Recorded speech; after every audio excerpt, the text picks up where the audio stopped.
Have you ever walked away from a conversation feeling smaller, not because you lacked words, but because your silence was mistaken for weakness? Have you ever stood in a room where voices clashed, egos rose, and the loudest seemed to win while you chose restraint, and wondered if that choice cost you something? In a world that celebrates noise and demands instant reaction, it's easy to forget the timeless lesson of the Stoics. The one who speaks least often sees the most. True strength does not shout. It does not rush to explain. It does not seek to dominate. It watches, it endures, and when necessary, it acts with quiet precision. The wise understand that silence is not absence, it is presence sharpened. It reveals what words cannot. It unsettles those who are used to control through chaos. And it protects what matters most: your dignity, your clarity, your power. Zeno taught that the tongue is 2 times imprisoned, once behind the teeth, once behind the lips, not by chance, but by design. Today, we return to that design. This is not a lesson in manipulation, but in mastery, not in hiding, but in standing firm without the need to defend what is already unshakable. If you've ever felt invisible in rooms that demand noise, stay with me. What you will learn today may change the way you move through the world without uttering a single word. 1. Justifying yourself is already defeat. Why is it that the moment someone questions us, challenges our ideas, or mocks our silence, we feel a burning need to explain, to defend, to prove that we are right? Because somewhere deep within us, we've been conditioned to believe that the truth must be defended like a fortress. That if we remain silent, we surrender the field. But the Stoics would tell us otherwise. They would say this compulsion to speak, to correct, to be understood, it's not a mark of strength, but of inner disturbance. It reveals that we are still ruled by what Marcus Aurelius called the opinion of others, and not by the stability of our own reason. What we call defense is often just attachment, not to the truth, but to appearances. The desire to be seen as intelligent, righteous, or unshakable. We're not defending principle, we're defending our image. Epictetus warned, if someone speaks ill of you, and it's true, correct yourself. If it's false, laugh. But how often do we do the opposite? We rush to justify even when we've done nothing wrong, simply because we can't bear to be misunderstood. This is not power. This is dependence. Dependence on being agreed with, on being liked, on being validated. The Stoics called this herd thinking, the way of those who live by external standards and seek to be seen as good instead of being good. This is why the crowd loves debate. Not to find truth, but to protect the illusion of knowing. Not to grow, but to prove they cannot be moved. Seneca put it bluntly, he who seeks applause has forgotten what virtue is. The one who constantly argues, constantly explains, constantly reacts, he is not grounded in principle, he is tangled in pride. Because truth does not require an audience, and virtue does not require approval. So what happens when you feel the need to prove your point? You've already stepped onto the stage of others. You've accepted their terms. You've made your peace dependent on whether they applaud or boo. That is why the Stoics taught us to watch our first impulse. If it leads us outward, toward performance, toward persuasion, toward pleasing, pause. Ask, am I acting from reason or from fear? The man who cannot sit quietly while misunderstood is not free. He is still a servant to reputation. The true Stoic does not waste words on the unwilling. He does not argue for the sake of being right. He walks in alignment with his values, whether praised or condemned. When insulted, he remains unmoved. When mocked, he remains focused. His silence is not surrender, it is control. Imagine two men. One stands in a crowd, loudly defending himself against every criticism, every rumor, every challenge. The other stands in the same crowd, silent, composed, eyes steady, saying nothing. Who looks stronger? Who do people watch more closely? Who commands the room? The first is reacting. The second is choosing. That difference is everything. The Stoic understands that silence unsettles those who rely on noise. It forces others to sit with their own thoughts. It reflects their intentions back at them. Most people are not prepared to face that. They depend on your reaction to justify their attack. But when you don't respond, they are left with only themselves, and that is often more than they can handle. Still, the temptation to speak remains strong. We tell ourselves we must say something. That silence makes us look guilty. That not defending our choices means we're weak. But Marcus Aurelius reminds us, waste no more time arguing what a good man should be. Be one. Let others question. Let others misunderstand. If your life is rooted in virtue, you have nothing to prove. Let your actions speak. Let your stillness speak. The strength of the Stoic is not loud. It is not reactive. It is the ability to hold your position while the world tries to shake it. It is the discipline to listen without needing to respond. It is the wisdom to see that not every challenge requires a counter, that not every falsehood deserves correction, because when your aim is peace within, you stop needing victory without. This is what internal mastery looks like. You do not allow others to dictate your emotional state. You do not let their noise infect your clarity. You remain calm while others lose control. And in that calm, there is a power that no volume can match. People may not understand it at first, but they will feel it, and they will remember it. In moments when the pressure builds, when you're tempted to defend your name, your path, your silence, pause, breathe. Ask yourself, what would the wise man do?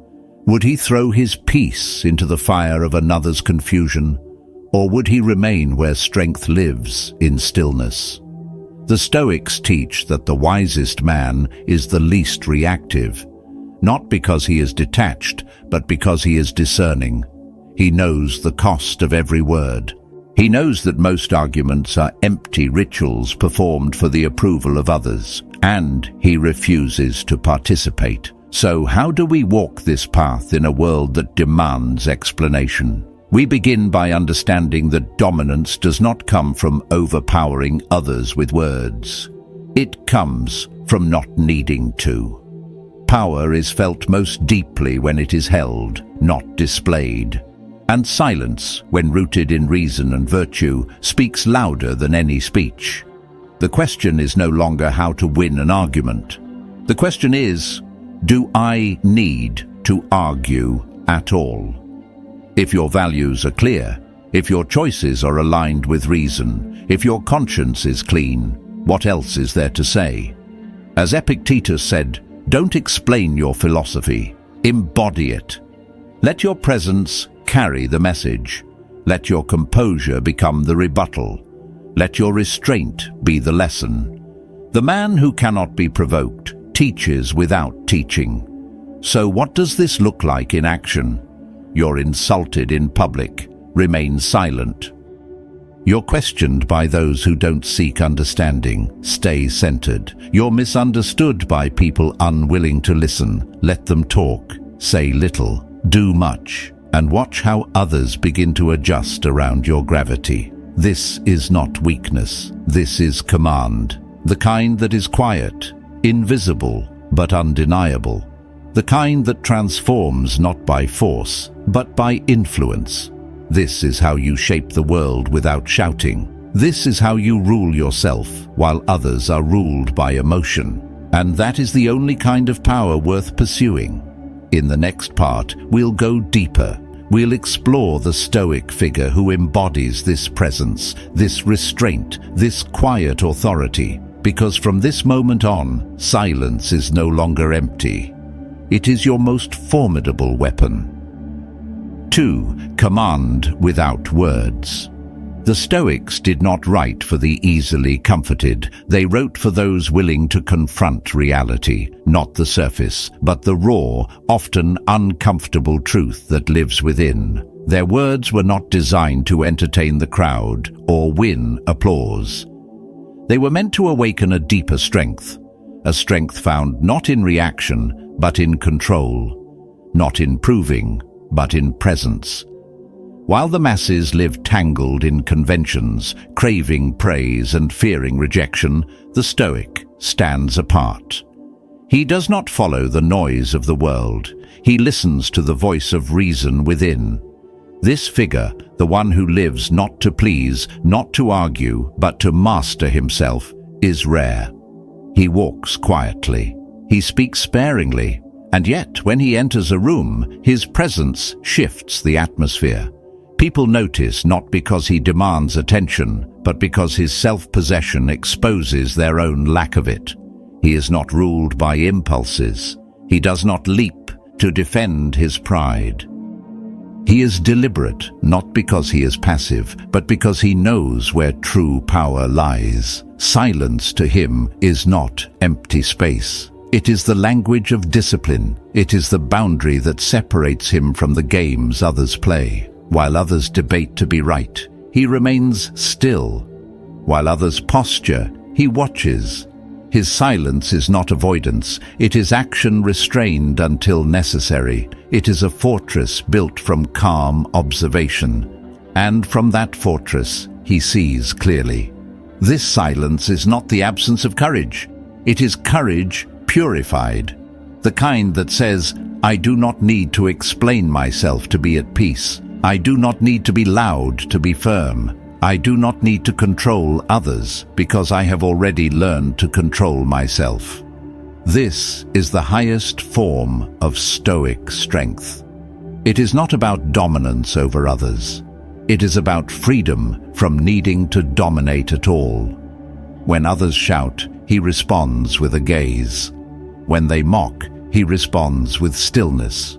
Because he understands that every emotional outburst is an admission of being unsettled. Every rushed word is a weakness exposed. So he stays quiet, not out of fear, but out of mastery. He does not reveal himself unnecessarily. He does not give the world more than it deserves.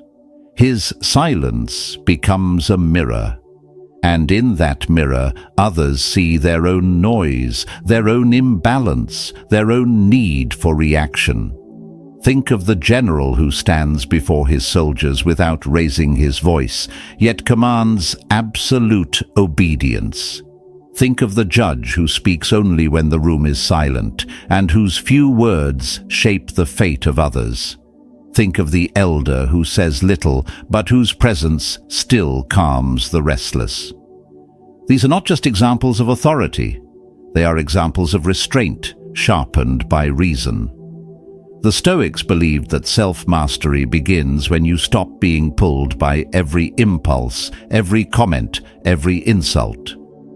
They taught that you are not disturbed by events, but by your judgment of them, and when you discipline your judgment, you no longer need to defend your every move. You become rooted like a mountain, untouched by the storm. This kind of silence carries weight. It exposes. It unsettles.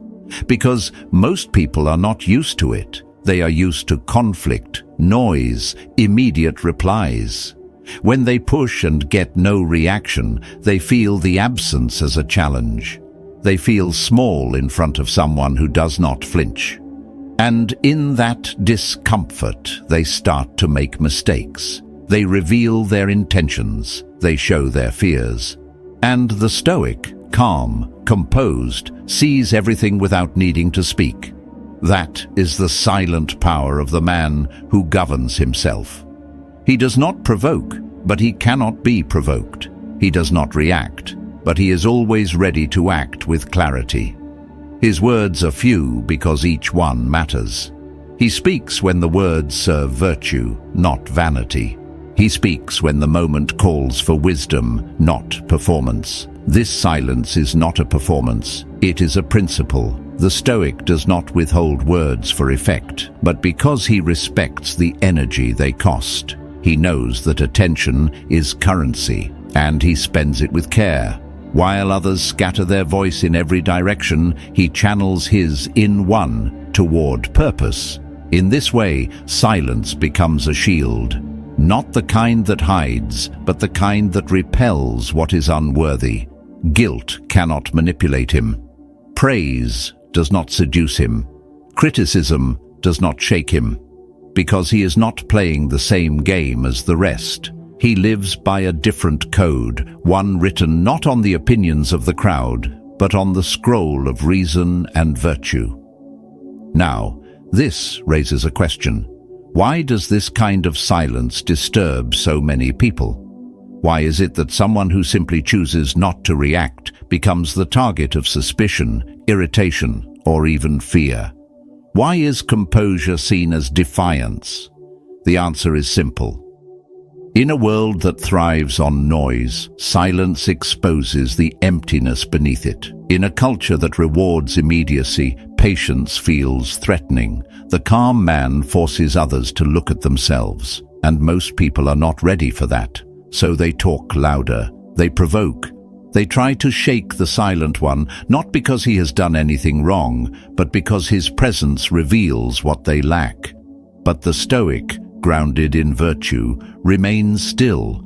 He understands this reaction, and he does not take it personally. He does not judge. He simply stays the course. Let this be your reminder. The world does not need more performers. It needs more presences, more individuals who choose clarity over chaos, stillness over spectacle. If you learn to master your voice by first mastering your silence, you will find that you don't need to raise your volume to be heard. Your presence will speak for itself.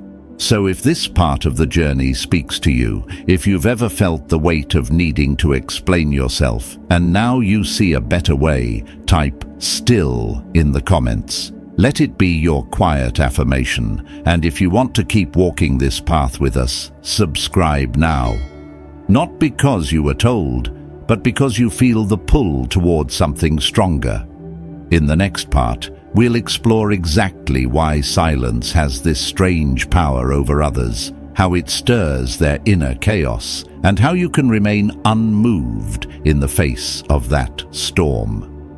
Because once you understand the effect your silence has on others, you will no longer doubt its strength.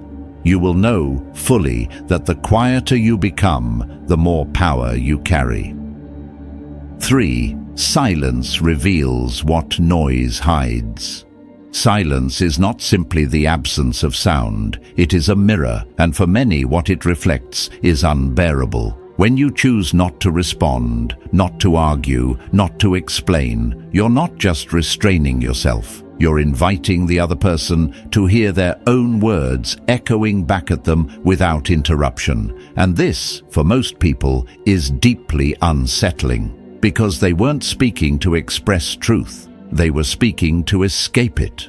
The Stoics knew this long before the world became fascinated with analysis and reaction. They understood that most people speak not from clarity, but from agitation. They speak to defend their identity, to reinforce a persona, to cover the growing gap between what they say and who they truly are. But when you say nothing, when you hold your position in composed silence, this gap becomes visible. Their disguise begins to fray. The story they tell about themselves starts to lose its power because there is no longer a counter-narrative to resist. There is only the uncomfortable weight of their own voice. This is why silence, when practiced with intention, carries the force of a sword. Not because it attacks, but because it reveals. It forces the other to fill the space, to react, to guess what you are thinking. And in that guessing, they project their own fears. Is he judging me?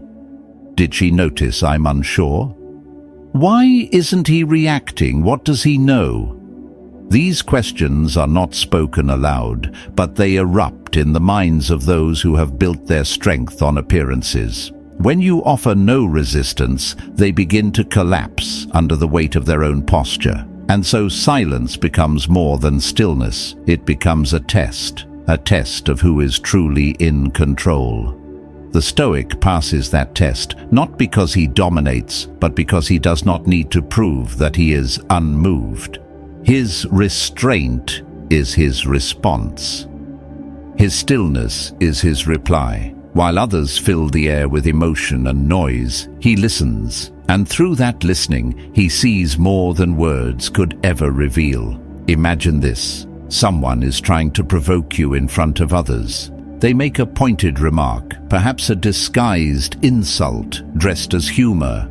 The expectation is that you will fire back, or at the very least explain yourself. But you do neither. You meet their words with nothing but a quiet, composed gaze. You do not flinch. You do not defend. You allow their comment to hang in the air. Slowly, everyone else feels the shift. The speaker begins to stumble, trying to explain their joke or justify their tone. And just like that, the crowd sees who was truly in control the entire time. This is the power of silence, not passive, but precise. It pierces through masks, breaks through arrogance, and leaves no trace of aggression. It is the way of the disciplined mind, the one that does not hand over power through words, but keeps it contained and unshaken. What happens when you do this consistently? You become unreadable to those who seek to control others. You stop feeding the energy that manipulators require to stay in control. They depend on reaction. They feed on your emotional response, on your attempts to explain or appease. But when you give them none of that, they begin to fall apart. They rely on the rhythm of cause and effect. Say something, get a reaction. But you deny them that rhythm. And the moment you do, their grip weakens. They become erratic, desperate, confused. The Stoics would call this the freedom of not being ruled. To be free is not to do whatever one pleases. It is to be unshaken by what others do. This is why silence is feared, because it is the mark of the one who does not belong to the crowd, the one who cannot be provoked because he has trained his judgment. He has severed the chain between impulse and action. And so his silence, when it appears, is not emptiness. It is the shield of reason. This is especially true when dealing with those who seek control. The one who manipulates, who intimidates, who shames. These types lose their power the moment their target stops reacting. They expect tension. They expect confusion. They expect argument. But the Stoic gives them only presence, calm, alert, undisturbed. This quiet refusal to play the game is what exposes the illusion. And once the illusion breaks, so does the manipulator's influence. But there is something deeper still. Silence does not only affect the manipulator, it touches something in every person who hears it. For some, it strikes a chord of rejection, of being unseen, of realizing they are not the center of someone else's world. This stirs emotions they do not understand, because for many, attention has become a measure of existence. If no one reacts to them, they feel erased. And your silence, especially when steady, becomes a kind of soft rejection, a sign that their noise has no effect. For the ego that thrives on validation, this is unbearable. The Stoics knew this as well. They understood that silence is not always comfortable. It takes more strength to say nothing than to say something. It demands self-control, especially when insulted. It demands detachment, especially when misunderstood. But this is the path to mastery, the ability to hold your position without the need to be seen, without the need to be praised, without the need to retaliate. This is not weakness, it is sovereignty. You may ask, but isn't this difficult? Yes, because it goes against everything we've been taught. We are trained to speak when attacked, to explain when questioned, to prove our worth through reaction. But the Stoics remind us that what is difficult is often what is most valuable. And silence, when chosen deliberately, is one of the most valuable tools you can carry. It protects your peace, it sharpens your perception, and it makes your presence undeniable. So now you understand the mechanics. Silence unsettles the untrained. It causes the one across from you to confront themselves. It dismantles the illusion of control. And most of all, it reveals who is truly centered. But understanding is not enough. The next step is to use this power intentionally, not as avoidance, but as strategy. Not as retreat, but as strength made visible.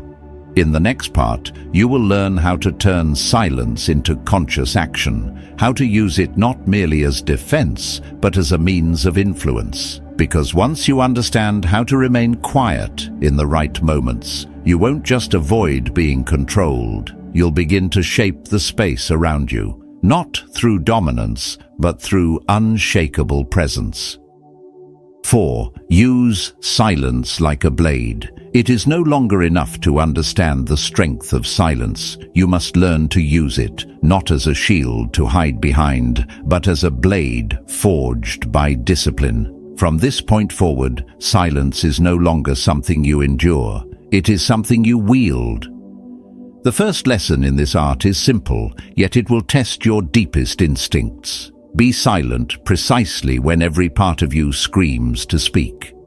This is the true beginning of strength. Because in those moments, when your pride is challenged, when your sense of justice is provoked, when your thoughts beg to be defended, choosing silence requires the death of something inside you.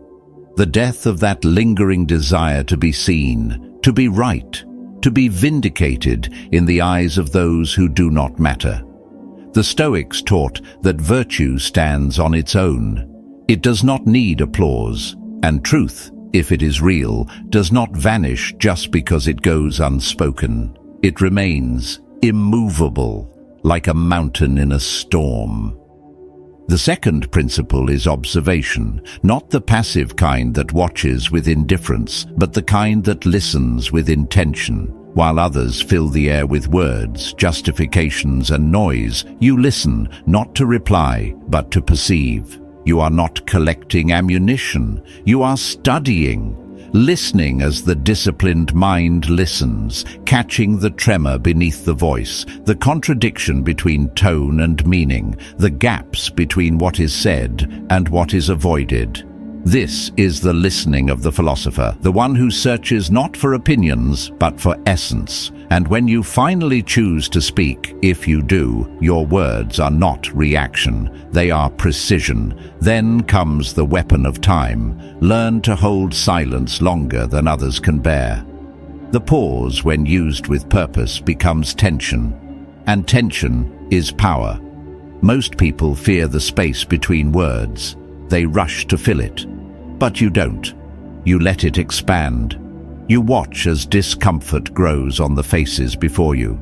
You see them begin to shift, hesitate, grasp for certainty. Their minds start filling the void with assumptions, with doubt, with their own unease. A simple, steady gaze from you in that pause can speak more than any argument ever could. It forces them to face themselves, and very few are ready for that. The fourth element is unpredictability. When you master silence, you become unreadable, and what cannot be read cannot be controlled. When people don't know what you'll say, or when you'll say it, they adjust. They become more cautious.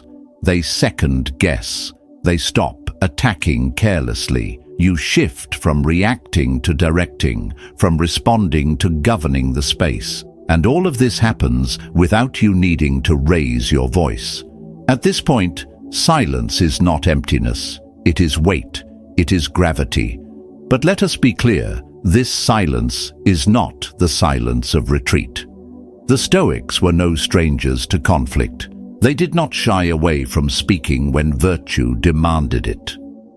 The silence we speak of here is not born of fear or passivity. It is born of command. You are not withdrawing. You are waiting, choosing, preparing. You are acting not from impulse, but from clarity. And that alone separates you from the many who speak first and think later.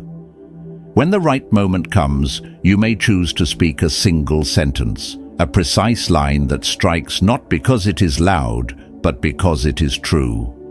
One sentence, spoken from depth, carries more force than 1,000 shouted from emotion. The power lies not in how much you say, but in how little you need to say to reveal everything. But now we must turn toward a more difficult truth. Up to this point, we've spoken of silence as a strategy, a tool of discipline. But there is a darker side, a point where silence is no longer strength, but surrender. A silence that is not chosen, but imposed. A silence that looks like peace, but is actually submission. There are moments in life when you are not facing an opponent across the table. You are facing someone who drains you slowly, who bends you quietly, someone who doesn't shout but manipulates, someone who doesn't challenge you to speak but conditions you to stay quiet. And if you do not see it, you may come to believe that your silence is virtue, when in fact it is a slow erosion of your will. This is the silence that creeps in when you convince yourself it's better to avoid conflict than to set a boundary. When you swallow your anger and call it composure. When you let others speak over your truth and call it patience. And over time, you lose something vital. Your voice does not vanish in a moment. It fades, little by little, through 1,000 tiny surrenders. The Stoics warned of this. They warned that living for peace with others while sacrificing truth within is not tranquility, it is self-betrayal. Epictetus said, "If you wish to improve, be content to be thought foolish and stupid. That is the cost of integrity." Sometimes being true to yourself means being silent. Other times it means speaking when it is uncomfortable. But in both cases, the deciding force is not emotion, it is reason. You must learn to discern. Are you silent because you have mastered yourself, or because you have been trained to fear disapproval? Are you holding your voice like a sword, or have you allowed it to rust in the sheath? These are not easy questions, but they are necessary. Because the moment silence becomes automatic, habitual, unconscious, it stops being power. It becomes prison. So reflect deeply. The silence of the Stoic is a chosen act. Not because it's easy, but because it's right. It's measured. It's clean. It is guided by the clarity of what is up to me. But if your silence is born from exhaustion, from the hope that staying quiet will keep the peace, then it is not Stoic. It is submission dressed in self-control. To live by reason is to know when to speak and when not to act with purpose in both. This is the balance you must strike. And if you ever find that your silence is costing you your self-respect, then it is no longer silence. It is self-erasure. We must now go even deeper, because there is one final mask that this false silence wears. It presents itself as humility, as maturity, even as wisdom. But behind it lies a fear that must be faced. In the next part, we will confront this fear directly, because only when you name it can you reclaim your voice, not to speak more, but to remain silent for the right reasons. The reasons that strengthen the soul. 5. Stop calling surrender peace. What you've been calling peace might just be your silent surrender. Have you noticed how easily some people take advantage of your calm nature, your ability to listen, to stay composed, to avoid confrontation? It becomes an open door. They speak over you, impose their will, cross into your space, and you let them. You tell yourself it's not worth it, that keeping the peace is better than stirring the waters, that letting it go is the higher ground. But the truth is simple and hard to face. You are paying a high price for a peace that isn't real. And worse, you are being used by those who've realized you will never push back. The Stoics warned against this. They saw how easy it was for people to hide their resignation behind the mask of virtue. A man gives up his voice, not because he is wise, but because he fears being judged. He tolerates what he should resist. He avoids conflict, not because he's above it, but because he's afraid of standing alone.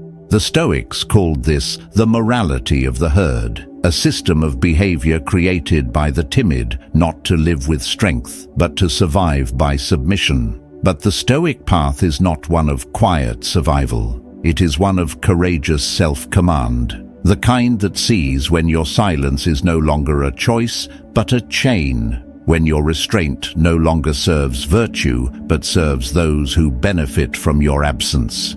If you remain silent while others make decisions for you, if you stay quiet when your truth is being stepped on, then your silence is not discipline, it is defeat.